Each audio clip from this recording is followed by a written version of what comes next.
The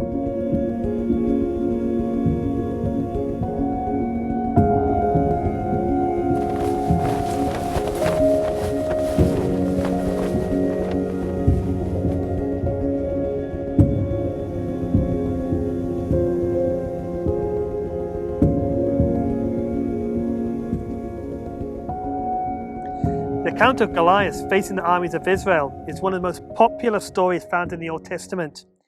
And when told, we usually focus on the shepherd boy, David, who with the power of God and against all odds, defeats a mighty Philistine giant on the battlefield. Maybe we like this story because we all love it when the small guy beats the big guy, or when the humble weak defeat the powerful and arrogant. But in all reality, this story is much more than just about a giant and a shepherd boy. And when we look at the wider context, it's really about a nation which stopped trusting God to be their king and instead put their trust in a man to be their king. And that man was Saul. The background of this story begins several chapters earlier in 1 Samuel chapter 8. The prophet Samuel's sons had been appointed as judges over Israel, but unlike their father, they were corrupt. And so the elders of Israel came to Samuel. But instead of asking them to be replaced with godly judges, they asked Samuel to give them a king, so they could become like the other nations, with a king leading them into battle. And when they said this displeased Samuel, so he brought the matter to God. And so God tells Samuel, listen to all that the people are saying to you. It is not you they have rejected, but they have rejected me as their king. So God tells Samuel to explain to the people what a king will cost them. But the people refused to listen to Samuel. No, they said, we want a king over us. Then we will be like all the other nations, with a king to lead us and go out before us and fight our battles. And so the Lord directs Samuel to give them the king they wanted, and his name was Saul. The reason why Saul was popular was because of his physique. He looked like a king. He had the build of Arnold Schwarzenegger, with maybe another foot on top. We are told he was a head taller than any other Israelite. In other words, Saul was the tallest man in Israel. And the people wanted a big, strong king to lead them into battle, whose very presence would instill confidence into the armies of Israel and fear into their enemies. And for a time, this strategy seems to work until God exposes the foolishness of trusting Saul. And he does that simply by allowing a situation where Saul one day has to face an opponent who is even much taller than him. And that man is Goliath. And when that happens, we don't find Saul out front boldly leading his army. No, instead, we find Saul hiding among his troops, where we are told he and his troops were dismayed and terrified. You see, the mistake Israel made was not to commit idolatry. They didn't stop worshipping God and then started to worship Saul. No, they still continued to worship God in the tabernacle. But in the battlefield, instead of trusting God to win their battles, they trusted Saul. And in doing so, their faith in God became smaller, reducing him in their eyes from the all-powerful God he was into something much less.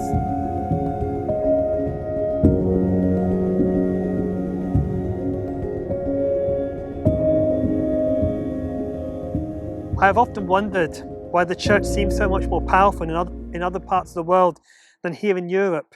Over the last 12 years, I've developed a friendship with someone who pastors a church in Kampala, Uganda. And the church he leads there is growing, and people there are open and hungry for God. And there is an expectation that God is going to move and change lives. But I've also noticed that in Uganda, my friend has to trust God for everything. He has to trust God when his bills need to be paid because the economy there is not strong enough to provide the money he needs. He has to trust God when he or his family are sick, either by miraculously healing them or providing the medical bills that he cannot afford to pay himself, as there is no national health service. And he has to trust God to provide the money for his children's education, which is not free in that country.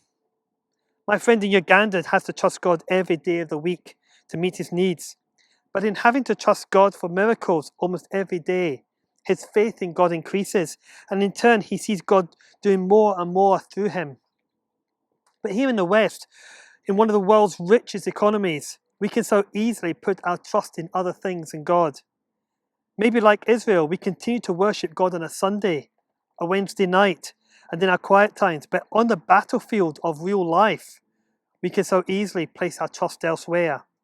We trust our strong economy to provide work to pay our bills. We trust a free NHS to provide medical care when we are sick. And we have trusted in a free education system that guarantees our children's education.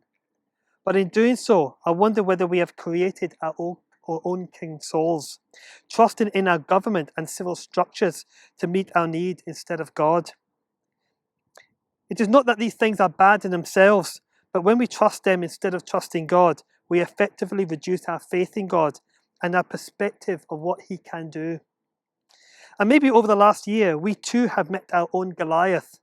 This Goliath did not come in the form of a 9-foot tall Philistine giant, but a microscopic coronavirus that has crashed our economy, stalled our children's education, and left our National Health Service reeling, unable to cope.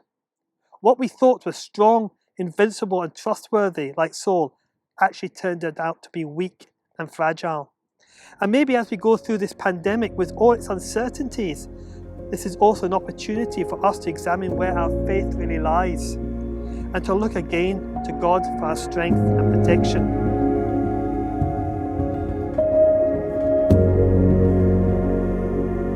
Earlier on in chapter 16, we read how the prophet Samuel visited the house of Jesse and anointed David to be king, even though Saul is still on the throne. And now we are going to see how God uses David to deal with his Goliath. God's story, David and Goliath. So part of God's story is about the time David fought Goliath, and it begins like this. David was the youngest of 8 brothers.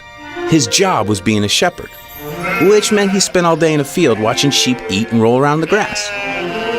Meanwhile, some of his brothers were off with the Israeli army preparing for war against the Philistines. The Philistines were one of the toughest armies the people of Israel had to fight. So one day, David was taking food to his brothers because his dad asked him to. But when he got there, his brothers accused him of coming so he could watch the fight instead of the sheep. Since David knew in his heart he was just obeying his dad, he didn't mind being misunderstood. Anyway, while David was there, he saw a huge Philistine man, more than 9 feet tall, step onto the field between the 2 armies. He was wearing a thick helmet and armor and carrying huge weapons. His name was Goliath, and he was definitely used to being the winner. David found out that Goliath had been stepping onto the field like this every morning for the past 40 days and saying, "Give me a man and let us fight each other." But nobody from Israel was brave enough to fight him, even the king. Well, David didn't like that this giant was intimidating the Israelites. After all, they were God's special family.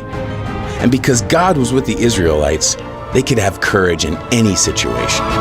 So David, who wasn't even a soldier, told the king, "I'll fight against him." Nah, the king thought David was too small, but he really wanted someone to fight Goliath. So he gave in. And David knew he wasn't strong enough to beat Goliath by himself, but he believed God would be with him. So he said, "The Lord will rescue me from the hand of this Philistine." The king hoped David was right. He even had his own weapons and armor put on David, but they didn't fit him. David decided to go into battle in his regular clothes. That's how sure he was that God would help him. Anyway, David went to a nearby stream and chose 5 smooth stones to use with his slingshot. Then he walked onto the battlefield to meet the massive Goliath. When Goliath saw how wimpy David looked, he was furious. He thought he'd get to fight the Israelites' strongest warrior. He said to David, "Am I a dog that you come at me with sticks? I'll give your flesh to the birds and wild animals." David might have looked like a wimp, but he was actually really brave. In fact, he was so brave that when he was taking care of sheep, he fought off bears and lions. Because God helped him protect his sheep, David knew God would help him protect this special family. David said, "You come at me with a sword, but I come at you with the name of the Lord Almighty." He was explaining to Goliath that God was more powerful than anything. He also added that he would feed Goliath's flesh to the birds, which made the giant even more mad. Then David took a stone, put it in the slingshot, and slung it at Goliath. Goliath didn't even get a chance to swing a sword because the stone hit him right in the forehead and sunk in deep. He face-planted straight into the ground. Nobody could believe it. Then David ran over, took hold of the giant's sword, and drew it from the sheath. He took the sword and cut off Goliath's head. David carried the head all the way back to Jerusalem. And when the Philistine army realized Goliath was dead, they started running away like a bunch of scaredy cats. The Israelites chased the Philistines, shouting loudly. They had won. God used David, who was just an average kid, to rescue his people. And that's the story of David and Goliath. So, in case you missed it, here's the quick version. David was a shepherd. He brought his brothers lunch. He saw Goliath. Goliath scared everybody. David wasn't scared. He knew God was stronger. David fought Goliath. He used one stone. God helped him kill Goliath. The Israelites won. God's people were saved. And that's a part of God's story.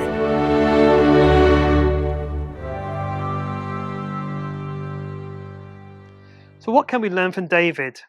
First thing is, David sees Goliath as an opportunity when everyone else sees it as an object of fear. So while the rest of the camp saw Goliath as an object of fear, David saw Goliath as an opportunity for blessing. The king will give great wealth to the man who kills him. He will give him his daughter in marriage and will exempt his father's family from taxes. I wonder how often do we see adversity as an opportunity to overcome, to strengthen our faith, to see God move?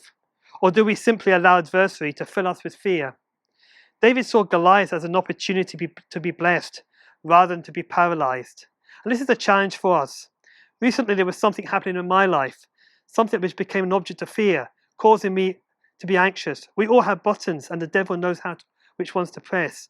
But we also need to learn how God has called us to be overcomers and not to allow fear to dictate our lives. Instead, like David, we should treat every Goliath that comes our way as an opportunity of our faith to grow. Goliath is there so we can overcome him and seek the blessing from that confrontation. The second thing is this: David does not allow the negative judgment of others to distract him from God's agenda. We hear Eliab, it says here, Eliab, David's oldest brother, heard him speaking with the men, and he burned with anger at him and asked, "Why have you come down here? And with whom did you leave those sheep in the desert? I know how conceited you are and how wicked you are. You only came to watch the battle." And that's what his brother said to him. No sooner had David adopted a mindset to overcome Goliath than his very own brother, Eliab, accuses him of desertion, conceitedness, and wickedness. It would have been the easiest thing at that point for David to back off. Can you just imagine being in his shoes if it was me? Well, I suppose Eliab has a point. It's pretty arrogant for me to think a young teenager shepherd boy can go and defeat a 9-foot Philistine giant that even King Saul can't defeat. How could I be so conceited? Eliab is right. I need to go back to reality and care for the sheep I left in the field. I have met many a person whose life has been crushed by the negative judgment of others, especially when those false judgments come from those from within their own family. David's brother Eliab was the eldest brother, and in that culture, the eldest brother was almost like a second parent, and that influence, that negative influence, could so easily have scuppered David's mission that God had for him. And maybe in your case, there's been somebody in the family who has spoke over you things which has actually put you down rather than built you up. The parent who is overbearing or repeatedly told their child how they were stupid, or who projected their own failures onto them. Now, I'm not saying that we should not listen to advice or constructive criticism, but we need to discern between those who give godly advice, whose desire is to build us up, and those who have other agendas. And in the case of David's brother, he is acting out of jealousy and resentment, a reaction to Samuel's visit to anoint a king, as it was Eliab that Jesse first brought out, thinking God would choose him to be the next king. But God rejects him and chooses David instead. And so Eliab is motivated by jealousy and resentment. But David does not allow his brother's negative judgment to deter him from taking on Goliath. And the third point is this: David puts his trust solely in God to win the battle. We read, David was said to the Philistine, "You come against me with sword and spear and javelin, but I come against you in the name of the Lord Almighty, the God of the armies of Israel, whom you have defied. This day the Lord will hand you over to me, and I'll strike you down and cut off your head. Today I will give the carcasses of the Philistine army to the birds of the air and the beasts of the earth, and the whole world will know there is a God in Israel. David refuses to wear any armor or weaponry. He is completely vulnerable in the open battlefield with only a sling and some stones. He puts his faith totally in God to win the battle. In the natural, he has no chance of winning. He is outgunned. The scales are weighed against him, but God is on his side, and David wins. And through all of this, God is teaching his people a lesson. He is saying, you trusted Saul in your battles because he was strong, muscular, and he was the tallest man in Israel. But when Goliath appears, Saul, who put his trust in his own strength, is found hiding among his troops, just terrified and dismayed. But David was neither tall or muscular, but that day he slays the Philistine giant because he was prepared to trust God to win his battles. And this shepherd boy eventually replaces Saul as king, and he is recorded as being the finest king Israel ever had.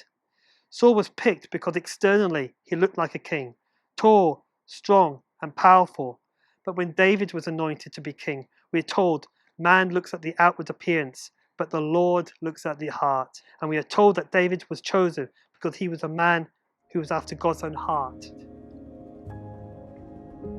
Man looks at the outward appearance, but the Lord looks upon the heart. And maybe like David, you have been judged, misjudged, put down because you have been judged by your outer appearance instead of your heart. And that outer appearance can come in many forms.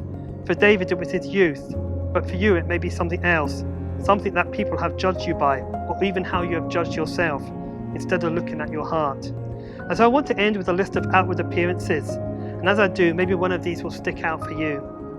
People look at the outward appearance, but the Lord looks at the heart.